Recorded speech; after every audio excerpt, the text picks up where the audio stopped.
3점을 내어주고. 요거 하고 쉬겠습니다. 안 돼요. 이거 하고 과부하가 오늘은 이것만 내요. 4개만 할 겁니다. 4개만 해도 충분히 너네 과부하 올 것 같아서요. 벌써 이거 45분. 아닌데요. 아니에요? 벌써 45분 지났어. 살살 녹아요. 비문학이 원래 시간 진짜 잡아먹어요. 시간이 녹는데요. 아니 이거 보기가 2개인데요. 그것도 그러고요. 일단은요. 왜 이래? 띠꺼운 게요. 너네 은유 알죠? 은유. 은유가 뭐예요? 은유요. 그게 뭐야? 저기 하나요. 은유. 은유법. 그래, 그 은유법이죠. 여기서 얘기한 거 그거 아니에요. 씨발. 그래서 읽으면서 아니 씨 왜 은유법이 이거야? 봅시다. 그 은유가 아니에요. 네, 그 은유는요 아니에요. 은유 비유할 때 그 은유가 아니라고요? 그 비유에 있는 거 그게 아니라니까요. 은유? 자, 은유에 대한 학문적 정의는 뭐래요? 어디서 처음 나왔대? 아리스토텔레스의 시학에서 처음 나왔대. 이에 따르면 은유는 낯선 이름들의 전이 있다. 즉 이게 우리가 알고 있는 은유예요. 어떤 대상을 가리키기 위해 그 대상의 이름이 아닌 낯선 이름을 사용하는 것. 네. 이거는 우리가 알고 있는 거잖아. 네. 그렇구나. 그건 알아. 근데 20세기 독일의 철학자 어떤 새끼? 블루멘베르크 이 새끼가 평생 은유에 대해 연구했대요. 왜 그랬을까? 미친놈이네. 무슨 일이 있었길래? 철학적 사유를 개진하며 철학, 과학, 신화 등을 아우르는 모든 텍스트를 은유적 구조로 파악했대요. 인생 안 아깝나? 인생이 은유예요. 은유란 인간이 세계 및 자신의 실존에 대해 창조해낸 상들이라 주장하며 이를 통해 인간의 삶의 방식을 읽어내고자 한 자신의 연구를 은유학이라 명명했다. 1문단 정리할 게 없습니다. 은유학이라는 1문단 정리하면 뭐야? 그냥 어떤 새끼가 나와. 블루멘베르크가 뭐에 대해서? 은유에 대해서 뭘 탐구했대? 인간의 삶의 방식을 탐구했대. 1문단의 전부입니다, 이게. 파란 노제리네. 블루맨이에요, 진짜로. 진짜 우울하다. 그 다음에 그는 이제 은유에 대해 종래의 철학의 해석을 2가지 관점으로 제시하면서 이로 인해 은유의 중요성이 간과되었대요. 자, 그러면 은유는 원래 중요해, 안 중요해? 중요하죠. 중요한데 뭐래? 은유의 중요성이 간과됐대요. 그래서 은유의 중요성이 간과된 이유. 그 첫 번째가 뭡니까? 첫째는 수사적 기법으로서의 은유다. 이건 뭐예요? 뭘 하면, 우와, 수사적 기법? 이러한 관점에서 은유는 어떻게 쓰인대요? 명료한 사실에 대한 표현을 강화하기 위한 수단이다. 그러니까 누구나 다 아는 거를 강화하려고 은유법을 썼대요. 네. 그래서 첫 번째는 수사적 기법. 그러면 얘를 정리하면 뭐야? 그냥 명료한 사실 강조 위한 것. 그럼 다 아는 거를 강조하려고 썼다 이거예요. 네. 그다음에 두 번째는 뭐래요? 불완전한 인식과 축축이래. 불완전 인식, 그 다음에 추측 표현. 이건 또 뭘까? 그렇구나. 이게 두 번째다. 그래서 이거 이렇게 좀 체크해주고 바로바로 찾게. 이때 은유는 개념이 형성되기 이전에 잠정적으로 사용되는 필요 악 같은 거래요. 그러니까 결국 개념이 형성되기 전이다. 뭔가 뭔지는 알았어. 그러니까 뭘 발견했다? 근데 이게 뭐야? 아 이거 뭐 시꺼머리한데 뭐 그냥 똥 같은데 그냥 똥이라 하자. 일단 똥이라 해요. 근데 이게 어떻게 바뀐대요? 인간의 사유가 발달하여 대당을 가감없이 표현할 수 있는 투명한 형식을 찾아내면 이거는 할 수 없죠.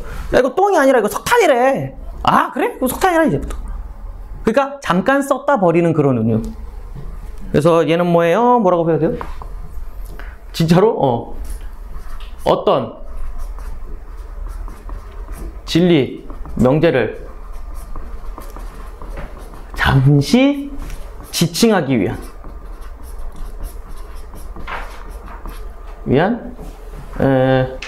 은유. 그래서 얘는 뭐가 돼요?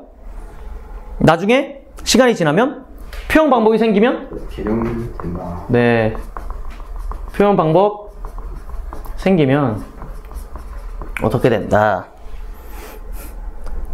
어디 갔어? 표현 방법이 생기면 대체 가능. 개념용어로 대체. 이런 게 뭐가 있을까? 옛날 사람들은요 번개 치는 걸 뭐라고 얘기했어? 신의 분노 이지랄로 은유했단 거예요. 근데 지금은요, 이제 우리의 과학기술이 발달하니까, 그렇죠. 구름에 무슨 뭐 전하들이 만나서 뭐 전류를 생성한 게 번개잖아요. 그러니까 이제는 개념적인 언어로 대체가 된 거죠, 그거는. 그러네. 그런 거로서의 이제 그거다. 불완전 인식하고 추측했던 표현인데, 그래서 은유의 중요성이 간과되었었대요. 이러한 관점에서 그러면 궁극적으로 철학의 모든 은유가 순수하게 개념적 용어로 대체가 바람직하다고 간주했다. 블루멘베르크는 전통 철학의 지적대로 은유가 수사적 표현이거나 아직 개념으로 환원되지 못한 잉여일 수 있다는 점을 인정했다. 이게 뭔 소리예요? 아니, 맞다고요. 수사적 기법. 그지? 요 두 개. 기억이. 아, 그래. 저거 인정해. 뭐 틀린 건 아니야. 나쁜 거 아니야. 인정해. 근데 요거 개념으로 대체될 수 없는 고유한 표현 형식으로 철학적 의미의 근본 바탕이 되는 것이 존재.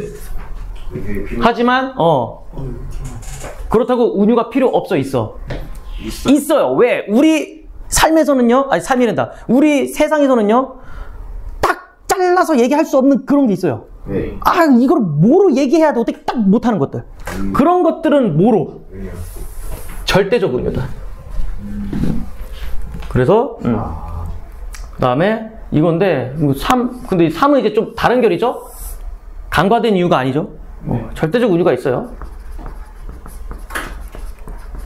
그러면 절대적 은유는 뭐예요? 개념으로 대체돼 안 돼? 개념으로 될 수 없는 은유입니다. 근데 이거에 대해서 아직 설명이 부족하잖아. 다음 문단에서 그건 절대적 은유 가지고만 계속 얘기를 해주겠죠.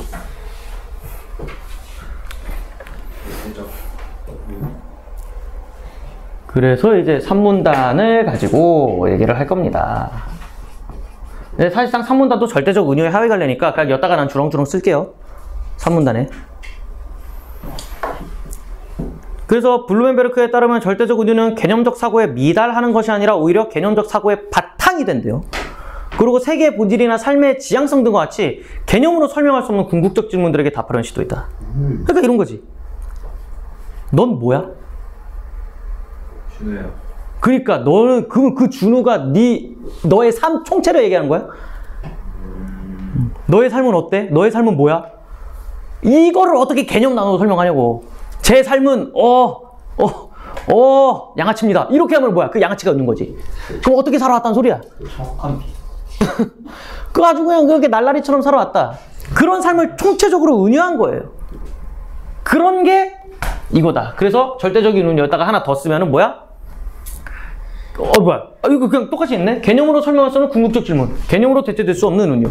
똑같죠? 근데 이 질문들은 어떻대요? 이성을 통해 인식 가능한 영역을 넘어섰다. 해답을 구할 수 없는 것들이다.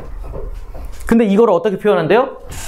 현실의 총체성을 묘사하는 이미지를 생성하여 우리가 사는 세계로 표현한다. 좀 더 쉽게 얘기하면요. 절대적 은유는 우리가 이성을 통해 규정할 수 없는, 규정 불가해요. 그래서 어떻게 묘사를 한대요?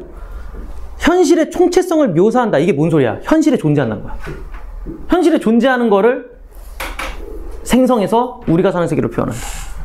결국에는 내 삶을 한 단어로 얘기를 해야 돼. 근데 그거는 우리 현실에서 볼 수 있는 것들. 너의 삶이 뭐니? 제 삶은 요 그렇습니다. 이렇게 얘기를 하는 거지. 왜? 하면 이제 그때부터 설명하는 거고. 그래서 현실의 것으로 묘사한다.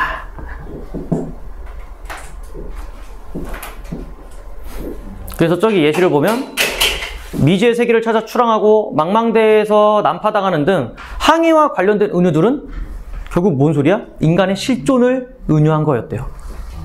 왜? 저 미지의 세계를 찾아 출항하고 망망대해에 난파당하는 거는 우리 현실에서 있을 수 있는 거죠.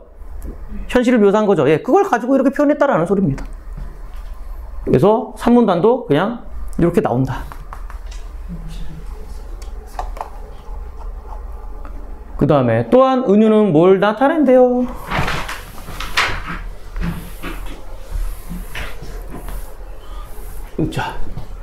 으차. 은유는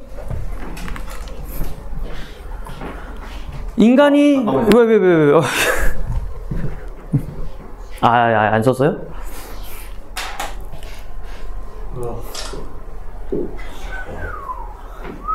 근데 내가 비문학 풀 때 보니까 나 별로 밑줄 안 치죠? 네. 난 그냥 옆에 저렇게 다 써요. 풀면서.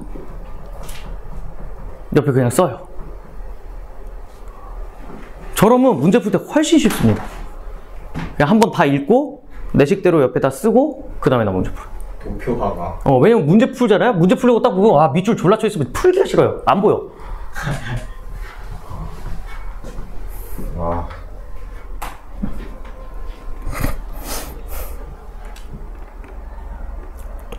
됐죠? 지워도 되죠? 네. 지워도 다 했어? 지워도 돼? 네.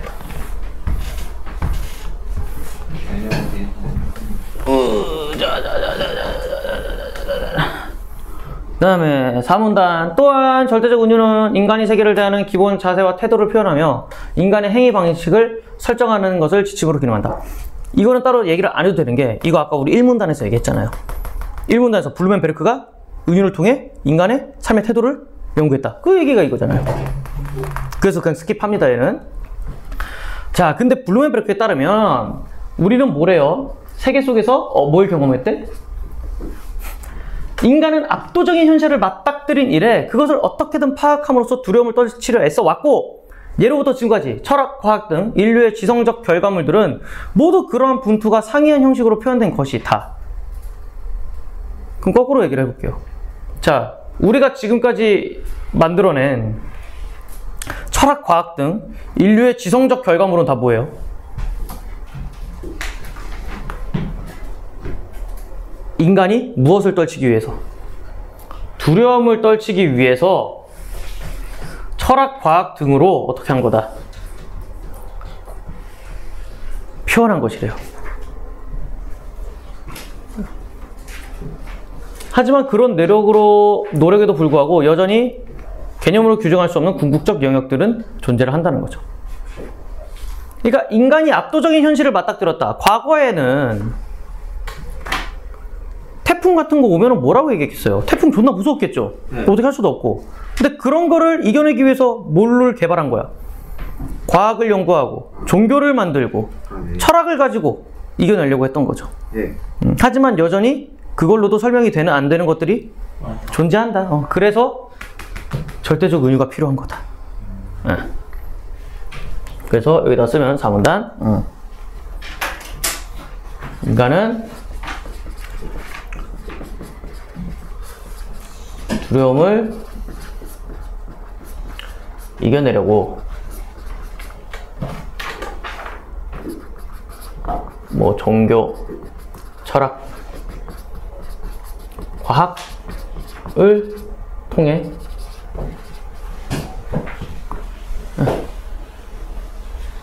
얘를 여기다 쓰자. 으짜. 인간은 두려움을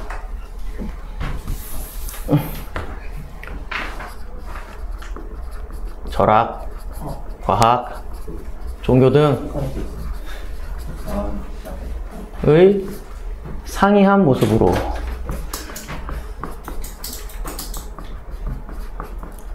이겨내려 함.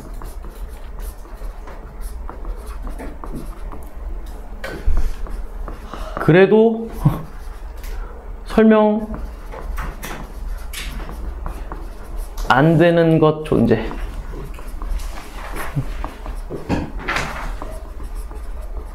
절대적 은유의 필요성이죠.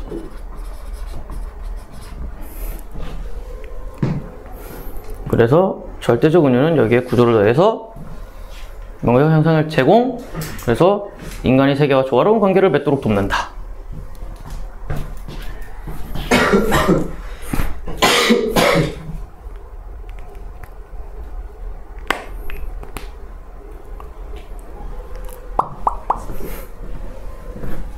그래서 이걸 통해서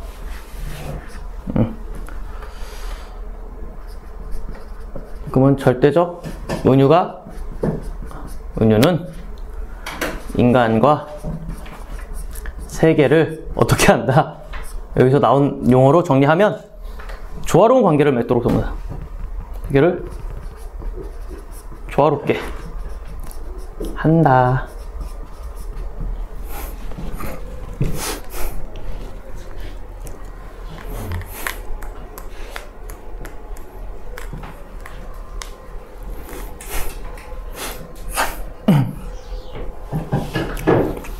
그래서 여기서 예시를 들게. 예를 들어 세계를 시계라는 은유로 나타내면 시계라는 거는 뭐예요? 순서가 있죠. 예측도 되죠. 그러면 시간이. 그래서 세계는 일정한 규칙에 따라 움직이는 하나의 시계다. 질서가 있다. 그래서 예측 불가능한 것이 아니라 세계는 현실은 더 이상 무서운 게 아니다. 이런 식으로 무서워하지 말라라고 얘기를 할 수가 있죠. 너네가 군대 가면은 뭐야? 저녁이 와, 안 와? 안 와. 가면은. 그런데 뭐로 은유를 많이 해요? 그래도 국방부의 시계는 간다. 이런 식으로 얘기를 하잖아요. 그 말은 뭐야? 언젠간 네 저녁의 날이 올 거니까 그렇게 걱정하지 마라 라는 소리예요. 근데 항상 가면 뭔 얘기예요? 야 승필아 눈 감아봐. 뭐가 보이니? 깜깜합니다. 이러면 이제 또 뭐라 해? 그게 네 앞날이야. 이지라 한단 말이에요. 네. 무튼 간에 여기서 얘기하는 게 그런 겁니다. 언제 떠요? 은유를 통해서 미친놈아 떠.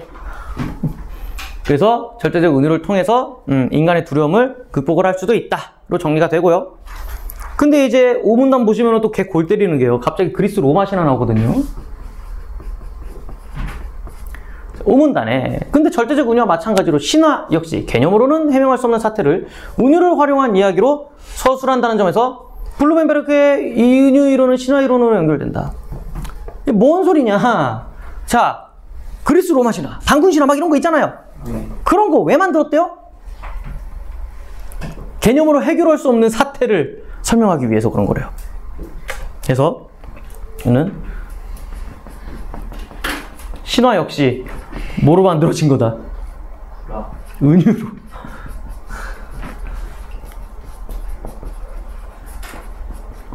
이건 이제 블루멘베르크의 이야기겠죠. 그거 봐봐. 신화의 기본적인 기능은 뭐래? 거대한 공포를 마주한 인간이 그것에 이름을 지어 붙이고 이야기를 창조해서 막연한 불안을 구체적 두려움으로 바꾼 거래요. 그죠? 신화란 이야기를 통해 뭐 한 거야? 이야기를 통해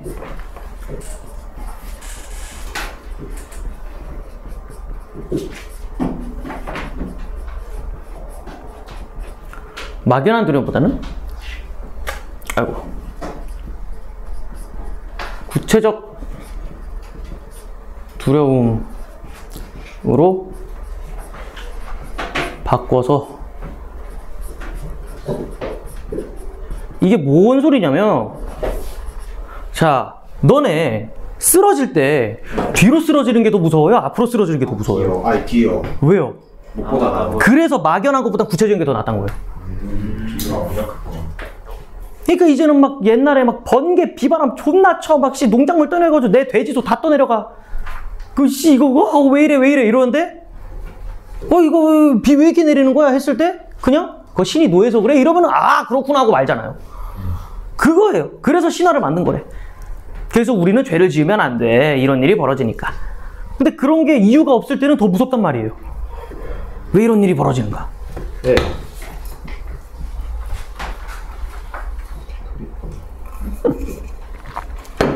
예를 들어 신이 최초로 언급되는 고대 그리스 문헌에서 신들은 만물의 질서에 따라 배치하는 권능을 가진 존재로 소설되었는데 이런 이야기를 통해 인간은 이성으로 파악할 수 없는 섭리를 신들의 권능으로 여겼대요. 여기가 그거죠. 이성으로 파악할 수 없는 섭리를 신들의 권능으로 여겼다. 그러니까 이런 자연현상 같은 거, 자연재해. 인간의 뇌로는 설명할 수 없던 거. 그래서 자연이 아무리 거치고 난폭해도 이거는 뭐다? 질서가 있는 거다. 홍수가 왔어. 다 밀렸어. 이거는 뭐야? 신의 뜻이야. 이건 다 그거야. 그러니까 이거 쫄 필요 있어? 없어? 없어. 신의 뜻이야. 이거 뭔가 있는 거다. 우리 그냥 그분의 말을 따르면 된다. 왜? 질서에 따라, 일정한 질서에 따라 운행할 것이라는 믿음이 있으니까요. 그래서 안도하게 된다. 이런 자기보호 기능에서 더 나아가 신화는 다양하게 변주되어서 인간이 추구하는 가치를 함축하는 서사로 진화한다. 신화의 의미는 뭐래? 고정불변의 실체가 아니에요. 그러고 전승과 수용 과정에서 누구의 선택? 인간의 문화적 선택을 받는다. 즉 신화의 이야기는 바뀌어 안 바뀌어? 바뀝니다. 고정불변 아니라고 했잖아요. 저기 써있잖아.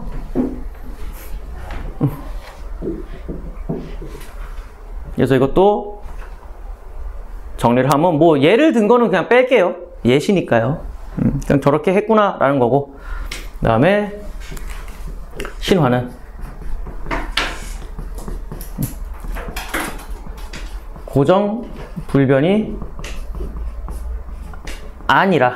아니고 전승 과정에서 인간의 문화적 선택을 받는다. 문화적 선택이라는 건 문화에 따라서 그때그때마다 다르게 선택한다는 거죠.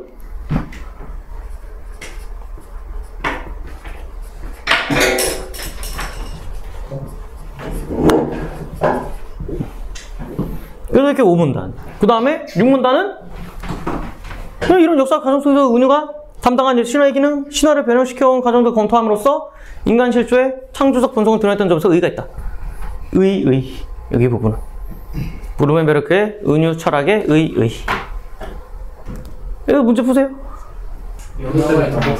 다 했어요? 같이 볼까요? 멍이 봐 이거. 역량을 넘어서.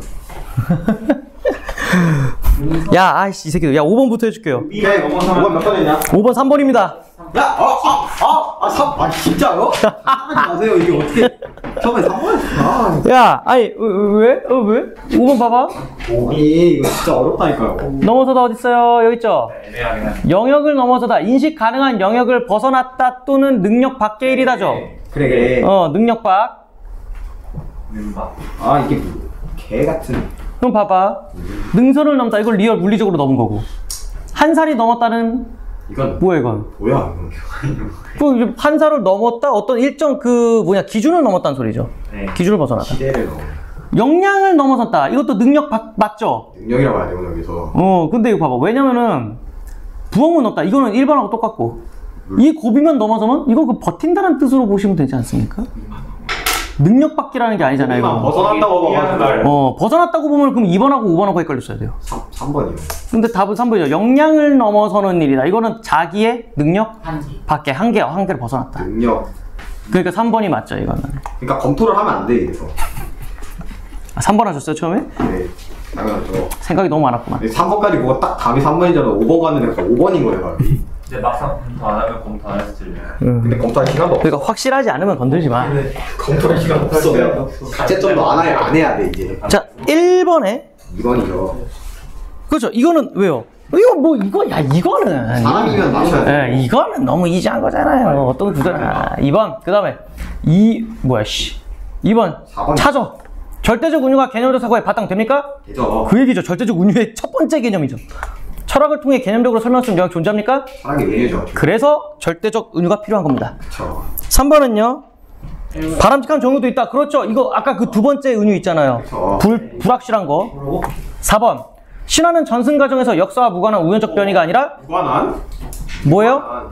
무관하지 않아. 유관한. 그렇죠. 역사 속에서 인간의 선택적 그렇죠. 인간의 문화적 선택으로 인해 변화되는 겁니다. 답 4번이에요. 그러네. 얘도 맞고요. 네. 3번. 이게 뻑킹이에요? 5번이죠. 5번.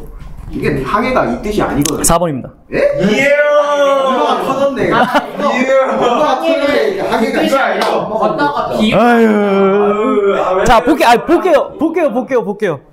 승필이 오래 때거 받아야지. 가야 돼.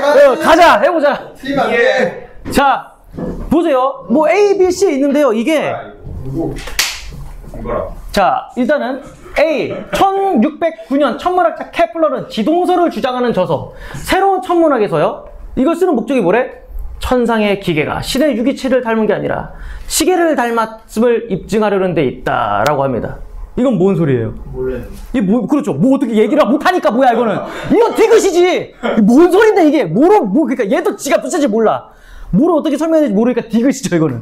예. 그래서 이걸로 은유한 거 아니야, 지도 모르니까. 근데 이 소리그늘 같은 경우에는요? 소리그늘은 장애물에 막혀서 소리가 전달되지 못하는 영역을 가리키는 용어인데 그 소리의 가시광선에 비해 회질이 많기 때문에 일상에서 소리그늘에 해당하는 영역을 찾는 것이 매우 어렵대요. 그러나 소리그늘에 대한 사고는 빛에 대한 시각적 경험을 바탕으로 다양한 실험을 실시하여 그 분포를 이해하고 음향으로 발전을 시켰대. 근데 이게 소리그늘이 맨 처음에는 알았어 몰랐어? 그러니까 이건 불확실했던 거죠. 그래서 이렇게 얘기를 한 거죠. 그래서 일단은 보면은 A 시계라는 표현이 전체가 정교한 과학적 법칙에 따라 운행한다는 케플러의 세계관, 이게 뭐 어떻게 개념으로 나옵니까? 안 나오니까 디귿인 거예요. 네. 그 다음에 2번 실험을 통해 소리의 특성이 명확하게 규명되기 이전이래요. 네. 그러니까 소리의 특성이 불확실할 때, 그러니까 추측해야 되니까 그걸로 보면은 니은 맞죠? 네. 그 다음에 3번 근데 소리가 전달되지 않는 영역이 존재하기 어렵다는 것이 밝혀진 상황이에요. 이미 개나 소나 다 알아. 개나 소나 아는 상황에서 왜 소리그늘이라고 얘기해? 그것은 뭐다? 이해를 돕기 위해 한다. 그러면 강화하려고 한 거죠. 그럼 기억이잖아요. 그 다음에 C 다윈은 종의기원에서 여러 사투리가 하나의 언어에서 갈라지는 거 마찬가지로 동물의 종도 쫘라락 갈립니다 라고 얘기했대요. 네. 근데 문제는 이때는 신이 그냥 은유네. 생물을 참 그렇죠. 기억이에요. 4번은. 그냥 은유네. 그래서 왜 안 해? 알고 있네. 믿음이 지배적이었던 당시 사회에 큰 충격을 줬다. 그렇지. 하느님이 만든다고 했는데 갑자기 우리가 원숭이였어? 이렇게 되는 거잖아. 새벽기를. 그러니까 이제 저명한 생략자 뒤부활의 공이 뭐래요? 지도 뭔 소리 하는지 몰라요. 항해 중에 배가 난파하면 조난자는 물에 빠지니 널빤지에 매달려 목숨 부지하는 것이 낫다. 그러니까 지도 뭔가 자기의 얘기를 하고 싶은데 모르니까 이거는 디귿이 맞죠. 여기서 얘기하는 항해는 뭐야? 흔들리는 상황 속에서 인간이 취해야 할 삶의 자세, 이게 한 개념으로 나타낼 수 있어 없어? 없으니까 디귿인 거예요. 그래서 항해라고 그냥 은유한 거지, 지도. 그치. 근데 얘는 뭐야? 다 알 수 있는 거를 강조하려고 쓴 거니까 기억으로 봐야죠. 그래서 4번입니다. 예. 아, 이거 기억이라고 볼 수 있어요? 왜냐면 여기 봐봐. 주장을 사람들이 쉽게 이해할 수 있도록 한 거니까요. 그래서 4번이고요. 엄마. 아까 어머니 터졌다고 했잖아. 네가 미친놈아. 아니, 문제 이거 만들. 웃기네. 갑자기 엄마 터졌네 이러더니 갑자기. 아니, 이거 무너스 새끼. 그 다음에 이거는 뭔 내용이에요? 이거 틀리면 진짜 자살할게, 이거는. 700년. 너 몇 번 했는데? 이거. 자살 안 해도 돼요. 답은 2번 맞습니다. 그때 뻔했네. 왜냐면 이게 지금 봐봐. 신화가 어떻게 되고 있어요? 700년, 500년, 400년 하면서 내용이 점점 바뀌죠. 바뀌니까 이거는 뭐예요? 인간이 문화적으로 선택한 거다를 보여준 거예요. 그래서 프로메테우스와 제우스의 입장이 계속해서 바뀌고 있습니다. 예. 그래서 일단 답이 2번인 이유는 뭐죠? 그냥 이상해요. 신통기에서는 제우스가 지상에 번개를 내리지 않도록 하는 것은 폭력적인 자연과 신의 권능을 분리했다라는데, 봐봐. 저 위에서 지상에 번개가 안 내리니까 사람들이 뭘 못 썼대? 불. 그럼 그것도 폭력 아니냐? 그렇게 볼 수 있죠. 그렇게 봐야죠. 그래서 분리한 게 아니죠. 네. 경감이 아니네. 분리가 아닙니다. 아. 분리가 아니에요. 근데 만약에 분리가 아니라 자연과 신의 권능을 합하여 현실에서 느끼는 불안을 경감시키는 건 맞죠. 왜냐면 우리 아까 썼잖아. 막연한 두려움을 구체적 두려움을 바꿔서 안전도모. 그러니까 이 단어 때문에 틀린 거예요. 분리가 아니에요. 가치예요.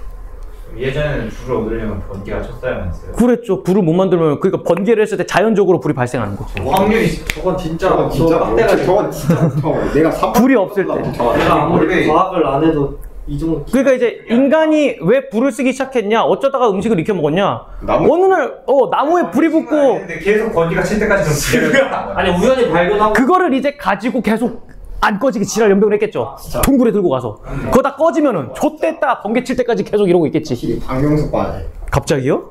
강영수요? 순수비난을 때리네? 자, 31분까지 쉬었다가